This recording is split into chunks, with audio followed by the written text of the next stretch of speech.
just to be clear, I did not want to go into this show wanting to hate it. In fact, I actually defended and liked the San Diego Comic-Con trailer they released for The Rings of Power. I thought from that trailer The Rings of Power looked good.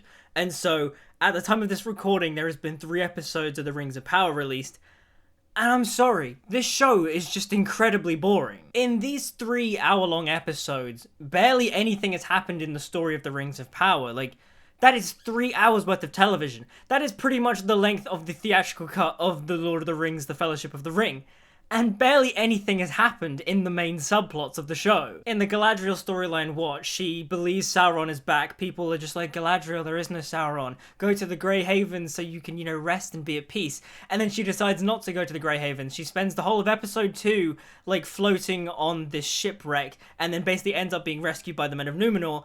And then episode 3, she goes to Numenor, meets Elendil, and finds out that, Sauron is, in Mordor or something, or in the Southlands. In the Elrond story, he and Celebrimbor, Gil-galad, they decide to build a forge, and so they go to Durin so they can get the help of the dwarves, only to find that Elrond and Durin, who were friends, are now not friends anymore because Elrond didn't go to his wedding, and then Elrond's not in episode 3, so the whole Harfoot storyline is oh yeah, this little Harfoot sees a man fall out of the sky who is either Gandalf or Saruman or a wizard of some sort. Maybe he's Sauron, maybe he's not, I don't know. There's a great migration or something, and the Harfoots find out about the man, and they're just we can't trust them or something, and then Nori's dad breaks his leg or something.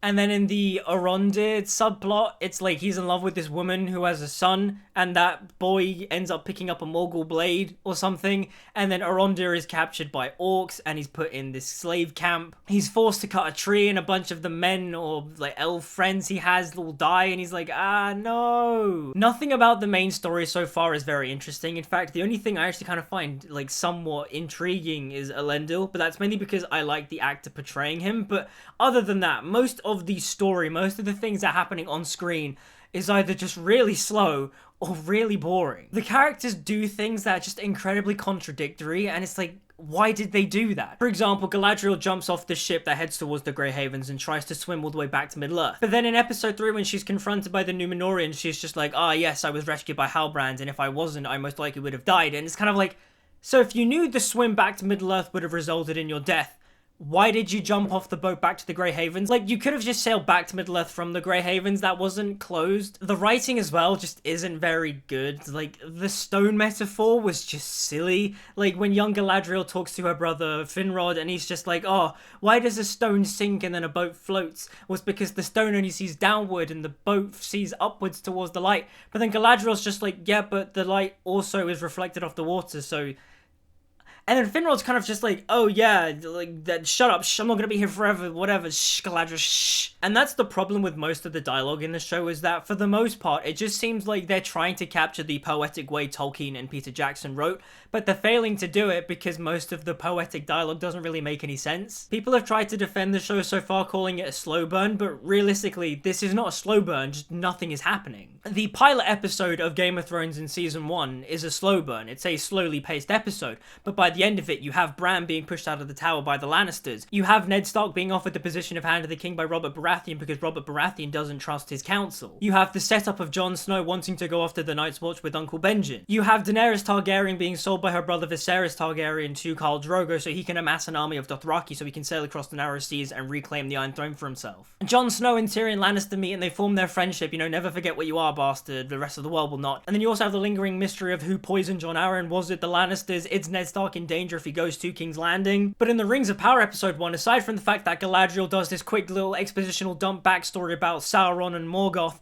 and then how she believes Sauron is still lingering in Middle-earth, and then she tries to go to the Grey Havens but then decides not to at the very end, that's kind of it. That's the only real thing that happens in that episode. And look, when it comes to the acting, the actors are fine. The acting is fine for the most part. There's a problem I have with it, and I'll get to it in a second, but just realistically, when it comes to the show, the cast, the multiracial cast especially, is not a problem of the show. The main problem of the show is that nothing is happening, and it's so boring. But my problem with the acting is that it feels a little off. Like, it's kind of dry. It's like they're trying to emulate the Shakespearean iambic pentameter that Peter Jackson had his actors do in the Lord of the Rings trilogy. Like, for example, in the Council of Elrond scene, when Elrond greets everyone, he's just like, "Friends of old, you've all been summoned here to answer the threat of Mordor." Like, they try to do that rhythm in the Rings of Power show, but it just feels really off and slow. Like, if that line in the Fellowship of the Ring was to have been delivered in the way they deliver their lines in the Rings of Power, it would have been like, "Friends of old, you've all been summoned here to answer the threat of Mordor." To me, it just feels really false and disingenuous, like they're trying to make it feel big and epic, but it just doesn't feel like that. Another one of my problems with the show is kind of just the characters. They're either really bland, forgettable, or poorly written. Mainly Galadriel, which is really disappointing because I really like the casting of Morfydd Clark as Galadriel. And I really like the potential of her casting because you look at her and you go, yeah, she could definitely play a young version of Galadriel, but just her character is written to be so annoying and very standoffish. Like, to me, it just comes across as very one note. Like, she's just so standoffish and mean and rude in, like, every scene she's in. Like, I thought one of Galadriel's defining traits was that she was incredibly kind. But even then, if this is a story of her trying to grow and become a more kinder person, no one really calls her out on her bad behavior or her rude behavior. She kind of just walks around like she owns the place and is incredibly arrogant and pompous. Like in episode 3, she is so hostile to the Númenóreans for no reason. Like, they saved her life, and instead of showing a sense of, you know, diplomatic decorum and courtesy, she just starts talking down to them for no reason. It's like, Galadriel, they just saved your life. Why are you being like that? Why are you being so rude? Like, sure, if this is meant to be like a character arc of her becoming the more kind-hearted Galadriel, fine. But at least show me that she actually has the capacity of being nice and kind and likable to other people. Richard Mayo as young Elrond, I'm kind of 50-50 on. Like, there are times where I can buy him being the younger version of Elrond, but then there are other times where he just comes across as, like, some random elf. All I'm saying is that costume-wise, if they gave him longer, darker hair and they gave him, like, the little circlet Elrond wears in the Peter Jackson films, I could see him as a younger version of Elrond. It's just that, as of right now, he just looks like some random elf dude. And that's just the problem with most of the elves in general. I don't like the short-haired elf. For example, Arondir, he doesn't exactly look like the way the elves in the previous adaptations of Middle-earth have looked like. He just has short hair just because it's a very distracting, distinctive feature. Like, if he, for example, had long dreadlocks, for example, say like Quinlan Vos in the Star Wars franchise, I could buy him being a more elfin-like character, but right now he's just really butch and has really short hair and has pointy ears, and I'm like, oh, he's an elf? Okay. Nothing about it is really signifying to me, yes, this is Middle-earth, this is Lord of the Rings. In fact, just the whole show, I'm looking at it and I'm like, this isn't Middle-earth, this just feels like a generic fantasy show. Like, in many ways, I'm getting, like, the Netflix Witcher vibes from it. And, look, from a visual standpoint, the show looks fine. Like, I still don't know, like, where the money went on screen entirely half the time. And this is gonna be kind of, like, a very nitpicky thing, but, like, the overall footage looks way too clean. Because they shot it digitally, they didn't use film. They didn't really color grade it to make it look like film either. Like, this, again, is just a really tiny nitpick because I just prefer the filmic look to the digital look. And so it's funny because I remember with the Comic-Con trailer, I was like, oh yeah, they fixed it a bit. They did the blooming, all that kind of stuff. But that's kind of it. They didn't really add halation to the digital footage. They didn't soften it to make it look more like film. They didn't add film grain to dirty up the image. It just looks way too pristine and clean. And most of the practical models and effects seem to have had a little bit of a CGI makeover. And to me, that kind of adds a more digital clean effect. And I don't really like it from an aesthetic point of view. It's funny, actually, because I showed my oldest sister the first 15 minutes of The Rings of Power, and then I showed her the first 15 minutes of The Fellowship of the Ring. Bear in mind, she has not seen the Lord of the Rings trilogy.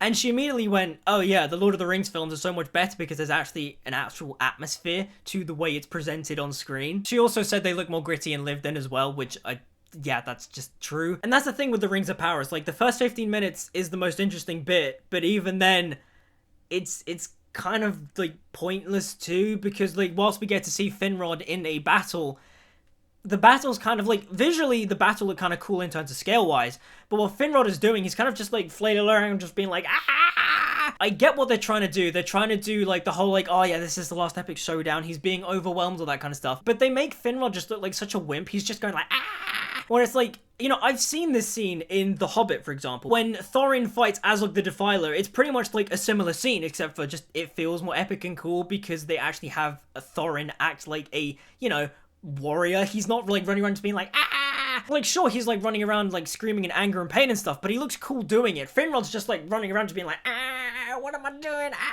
But yeah, in that prologue, they tease Sauron a bit, and he looks kind of like how Sauron does in the Peter Jackson films. He's wearing the armor, and like, that's cool, but it's kind of like, at the end of the day, within these 3-hour-long episodes, nothing's really happened, and I'm at the point now where it's like, I don't know if I'm actually going to continue watching this show because of how bored I am at sitting through this show every week. Like, even the intro sequence is kind of boring. Like, yeah, they got Howard Shore to compose the intro theme, and it's fine, but like, it's not really engaging me. In fact, I prefer the Wheel of Time intro. Like, how can you make me prefer the intro to the Wheel of Time show to a Lord of the Rings thing? But yeah, as of right now, I'm unsure if I'll actually finish the Rings of Power. If I do, I'll make a video on it. If not, I'll just like make a post on the community page just being like, yeah, I'm done. I don't really want to watch this show anymore because it's boring. And look, if you're enjoying the show, like, that's cool. Like, I'm glad you're finding some semblance of enjoyment from it, but like, every week I have sat down to watch this show